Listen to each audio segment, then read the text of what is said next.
Hello guys, welcome to Ambitious. ఈ రోజు మన టాపిక్ వచ్చేసి ఏంటి అని అంటే which one should I learn, full stack Java or mean stack.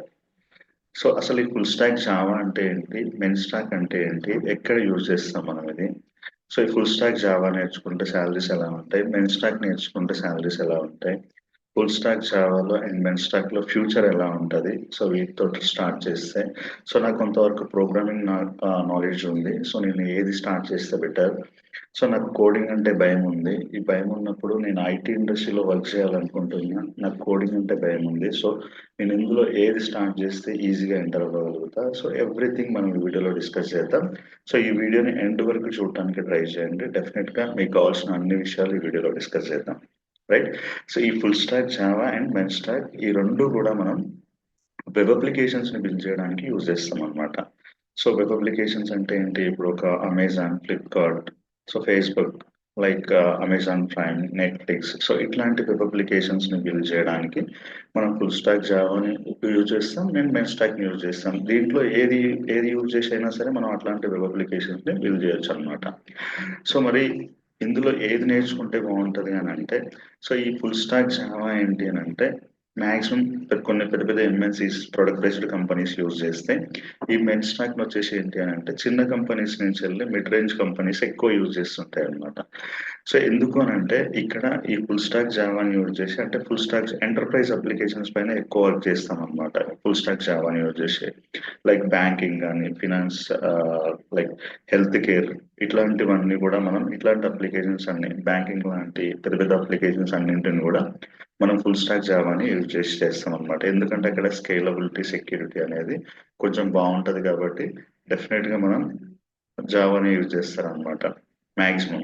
So ఇక్కడ ఏంటి అని అంటే కొన్ని చిన్న చిన్న అప్లికేషన్స్ ని, అంటే లైక్ ఈ కామర్స్ కానీ, లేకపోతే కొన్ని చిన్న చిన్న లైక్ సోషల్ మీడియా ప్లాట్ఫామ్స్ లాంటి అప్లికేషన్స్ ని కూడా బిల్డ్ చేయాలి అని అంటే మాక్సిమం మెన్ స్టాక్ ని యూజ్ చేస్తారు. అండ్ కొంచెం కాస్ట్ వైజ్ గా కూడా ఫుల్ స్టాక్ జావాతో కంపేర్ చేస్తే మెన్ స్టాక్ యూజ్ చేసి మనం ఒక వెబ్ అప్లికేషన్ తక్కువ కాస్ట్ లో కంప్లీట్ చేయొచ్చు.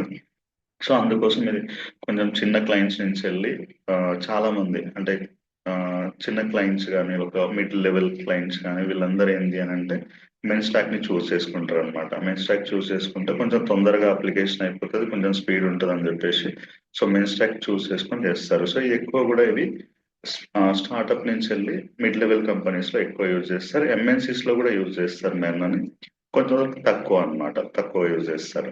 సో ఇట్లా మనం ఈ రెండిట్లో అంటే కొంచెం పెద్ద పెద్ద అప్లికేషన్స్ అయితే జావాలో చేస్తాం, కొంచెం చిన్న అప్లికేషన్స్ అయితే మెన్ లో చేస్తాం. దేనిలో చేసినా సరే సేమ్ ఫ్యూచర్స్ ఉంటాయి, సేమ్ మనకి అప్లికేషన్ సేమ్ వస్తుంది అనమాట, అవుట్పుట్ అనేది సేమ్ వస్తుంది end of the day. So దీంట్లో ఏది నేర్చుకుంటే బెటర్ అంటే, లెర్నింగ్ కర్వ్ అనేది ఏది బాగుంటది అని అంటే, సో దేంట్లో ఎట్లా ఉంటది అని చెప్పేసి తీసుకుంటే మనము జావాలో అనేది లెర్నింగ్ కర్వ్ అనేది కొంచెం టఫ్గా ఉంటుంది అనమాట, అంటే కొంచెం డిఫికల్ట్గా ఉంటుంది. సో ఎందుకంటే ఇవన్నీ నేర్చుకోవాలి మనం, core Java, advanced, spring boot, micro services, మళ్ళీ ఫ్రంట్ ఎండ్ సైడ్ వస్తే so HTML, CSS, Java script, react, database నేర్చుకోవాలి, ఇవన్నీ నేర్చుకోవాలన్నమాట. సో లెర్నింగ్ కర్వ్ అనేది కొంతవరకు డిఫికల్ట్గా ఉంటుంది మనం ఇవన్నీ నేర్చుకోవాలని అంటే. సో ఇక్కడ మెన్ స్టాక్ లో వచ్చేసి ఏంటి అని అంటే లెర్నింగ్ కర్వ్ కొంచెం ఈజీగా ఉంటుంది. అంటే మనకి హెచ్టిఎంఎల్, సిఎస్ఎస్, జావా స్క్రిప్ట్ తెలిసింది అని అంటే ఈజీగా మనం ఈ మెన్ కి సంబంధించిన నేర్చుకోవచ్చు అనమాట. అంటే మెన్ అంటే మ్యాంగో డిబి, ఈ అంటే ఎక్స్ప్రెస్ చేసి, ఆర్ అంటే రియాక్ట్ చేసి, అండ్ అంటే నోట్ చేసి, సో ఈ ఫోర్ కలిపి మనం కంప్లీట్ గా ఒక వెబ్ అప్లికేషన్ ని క్రియేట్ చేయొచ్చు అనమాట. సో ఇందులో ఏది నేర్చుకున్నా సరే శాలరీ వైజ్ గా, సో వీళ్ళకి ఎంతైతే శాలరీస్ ఉంటాయో జావా వాళ్ళకి, అంటే ఫుల్ స్టాక్ జావా వాళ్ళకి, మెన్ స్టాక్ వాళ్ళకి కూడా అంతే ఉంటాయి. సో వీళ్ళకి ఎంతైతే ఓపెనింగ్స్ ఉంటాయో సో వీళ్ళకి కూడా అంతే ఓపెనింగ్స్ ఉంటాయి, ఈక్వల్ ఓపెనింగ్స్ ఉంటాయి. సో వీళ్ళకి అంటే వీళ్ళ ఫ్యూచర్, అంటే జావా వాళ్ళ ఫ్యూచర్ ఎలా అయితే గ్రో అవుతుందో, సో డెఫినెట్ గా వీళ్ళ ఫ్యూచర్ కూడా గ్రో అవుతుంది. ఎందుకంటే వీళ్ళు జావా స్క్రిప్ట్ వైజ్ గా స్ట్రాంగ్ అవుతారు కాబట్టి. సో ప్రతి ప్రాజెక్ట్ లో మనకి జావా స్క్రిప్ట్ అనేది నీడెడ్. సో మనకి ఫ్యూచర్ లో వీళ్ళైతే ఎంతైతే గ్రోత్ ఉంటుందో ఈ జాబ్ లో కూడా అంతే గ్రోత్ ఉంటుంది. సో ఈక్వల్ గ్రోత్ ఉంటుంది, మీరు ఏదైనా నేర్చుకోవచ్చు, నో ప్రాబ్లం. సో నేర్చుకోవాలి అని అంటే కొంతమంది ఏంటి అని అంటే కొంతవరకు ప్రోగ్రామింగ్ నాలెడ్జ్ తెలిసిన వాళ్ళైతే సో ఫుల్ స్టాక్ జావా నేర్చుకోవడం బెటర్ అన్నమాట. ఈజీగా వాళ్ళకి కొంతవరకు నాలెడ్జ్ ఉంటుంది కాబట్టి ఇది నేర్చుకుంటే వాళ్ళ ఫ్యూచర్ బాగుంటది. నెక్స్ట్ ఈ అంటే కోడింగ్ అంటే భయం ఉండి నేను ఐటీ ఇండస్ట్రీలోకి ఎంటర్ అవ్వాలనుకునే వాళ్ళకి ఇది ఈజీ అన్నమాట. మెన్స్టాక్ అనేది ఈజీ, అంటే కోడింగ్ భయం ఉంటది కాబట్టి సో మీరు ఎలాగైనా ఐటీ ఇండస్ట్రీలోకి ఎంటర్ అయ్యి నేను ఒక సాఫ్ట్వేర్ డెవలపర్ గా పనిచేయాలనుకున్న వాళ్ళకి డెఫినెట్ గా మెన్స్టాక్ అనేది ఈజీ అన్నమాట. అంటే ఈజీగా నేర్చుకోవచ్చు కోడింగ్, కంపారిటివ్లీ జావాతో కంపేర్ చేస్తే ఇది ఈజీగా ఉంటది. సో కాకపోతే ఇద్దరు కూడా ఈక్వల్ గా ఉంటారు అనమాట.